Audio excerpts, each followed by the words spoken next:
A primeira coisa que eu queria colocar, eu já disse aqui no início e vou repetir, eu não colocaria, eu daria outro subtítulo para essa parábola de Jesus. Ao invés da parábola do filho pródigo, se referindo única e exclusivamente à primeira parte da parábola que fala do filho mais novo, eu colocaria a parábola dos filhos problemáticos, né? Dos filhos rebeldes, por assim dizer. Ah, mas o filho mais velho não era rebelde. Você vai notar que era sim. A gente vai mostrar isso aqui nesses momentos aqui de estudo, de aprendizagem, tá bem? Mas vamos lá, vamos entender algumas coisas aqui, até para que a gente não caia em erros básicos de interpretação, tudo bem?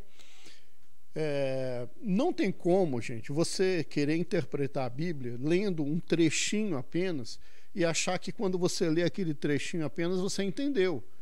Você precisa entender qual que é o contexto. Talvez você já tenha ouvido essa palavra, né? Qual que é o contexto em que isso aqui está inserido? O que é contexto? Contexto é o seguinte: você pega um versículo, aquele versículo, ele obviamente ele está inserido dentro de uma sentença, né? Ele vem numa narrativa, aí tem aquele versículo, ele continua a narrativa. Então ele tem um contexto imediato ali, né? Ele tem uma sequência imediata que quando você lê a sequência você compreende melhor o versículo. A gente chama isso de contexto mais próximo, contexto imediato. Aí depois você tem o contexto mais amplo, né, do capítulo e das histórias, da sequência de ideias, né, ou da narrativa histórica, ou da sequência de ideias que está sendo exposta ali naquele período, naquele momento ali na Bíblia, que já é um contexto um pouco mais ampliado. Aí depois você tem o contexto do livro em si. Então, se é o Evangelho de Lucas, que é o nosso caso aqui hoje, ou se é o Evangelho de João, ou se é uma carta de Paulo, ou se é um salmo, né? Ou enfim, você tem o contexto do livro. Aí você tem outras coisas que são elementos da cultura da época, né? Obviamente, tem coisas que que são culturais hoje que eram muito diferentes. Tem coisas que eles faziam naquela época que, obviamente, nós não fazemos hoje. Então, a gente precisa entender um pouquinho aí do contexto histórico também para a gente compreender a coisa como ela acontece. Então, vamos lá. Essa parábola aqui, ela tá vindo numa sequência de 3 parábolas, né? A primeira parábola, lá no começo do capítulo, é a parábola das ovelhas, ou das 100 ovelhas, como alguns gostam de colocar, né? Essa parábola das ovelhas, ela vai dizer assim que uma pessoa tinha lá 100 ovelhas, né? E perdendo uma, deixa aquelas que não se perderam protegidas, e o pastor ele vai procurar aquela que se perdeu e procura diligentemente até encontrá-la, e quando encontra, coloca no ombro e volta com ela. E eu quero ler o versículo 6, né? Versículo 6, ele diz assim, deixa eu abrir a Bíblia aqui com vocês, para vocês compartilharem junto comigo. Olha só o versículo 6.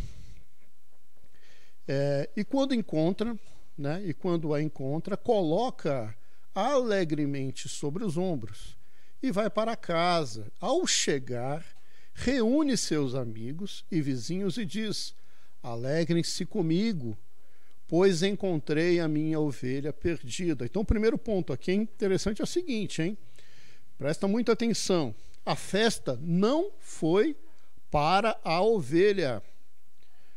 A festa foi para a alegria do pastor que encontrou a ovelha. Percebe isso? O benefício da ovelha foi ter sido salva, mas a festa foi a celebração do pastor por ter conseguido resgatar a ovelha. E o símbolo do pastor aqui é quem? O pastor aqui está simbolizando quem? Deus. Beleza? Guarde isso daí para você entender. E aí depois a gente vai ter a parábola do dinheiro, da moeda, da dracma perdida dentro de casa. E diz que a mulher perdeu uma dracma dentro de casa, né? E quando ela percebeu, o que ela fez? Ela foi lá, varreu a casa e foi procurando essa moeda, foi procurando. Quando ela encontrou a moeda, vamos ler lá versículos 9 e 10, olha aqui. E quando a encontra, reúne as suas amigas e vizinhas e diz: alegrem-se comigo, pois encontrei a minha moeda perdida. Percebe de novo, né? O benefício da moeda foi ter sido encontrada, mas a alegria é de quem procurou, de quem resgatou a moeda. Tá? Então a alegria é da moeda, ou a alegria de quem encontrou. E essa mulher aqui que se esforçou em encontrar aquela dracma, aquela moeda perdida, simboliza quem? Deus. Tudo bem? Então, assim, Jesus está vindo nesse ensinamento de que Deus, ele tem um projeto de resgate para uma humanidade perdida. Deus tem um projeto de salvação para um homem perdido. Deus tem um projeto que partiu do coração dele para resgatar o ser humano.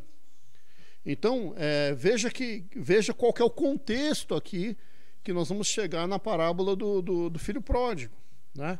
Então, Deus, ele decidiu ir ao encontro da humanidade para resgatá-la. Percebe, ó, na parábola das 100 ovelhas, é o pastor que vai procurar a ovelha perdida. Na parábola da dracma, né, é a mulher que vai varrer a casa e procurar com determinação até encontrar aquele dinheiro. Então existe aí uma coisa interessante que é essa coisa da motivação, ou seja, Deus decide resgatar a humanidade. Isso é muito legal, né? E o versículo 10, que ele também é a repetição do versículo 7, ele diz assim, ó: eu digo-lhes que da mesma forma, ou seja, de que forma? Dessa alegria aqui, ó, alegrem-se comigo. Digo-lhes que da mesma forma há alegria na presença dos anjos de Deus por um pecador que se arrepende. Entenderam isso? Então existe alegria nos céus quando um pecador se arrepende. Existe festa no céu quando um pecador se arrepende. Então a festa não é para o pecador. A festa é porque o projeto de Deus está se cumprindo na humanidade, o projeto de resgatar aquele que está perdido. E aí nós chegamos na parábola do que nós chamamos aqui de filho pródigo, e a gente tem a história que todo mundo gosta de pregar.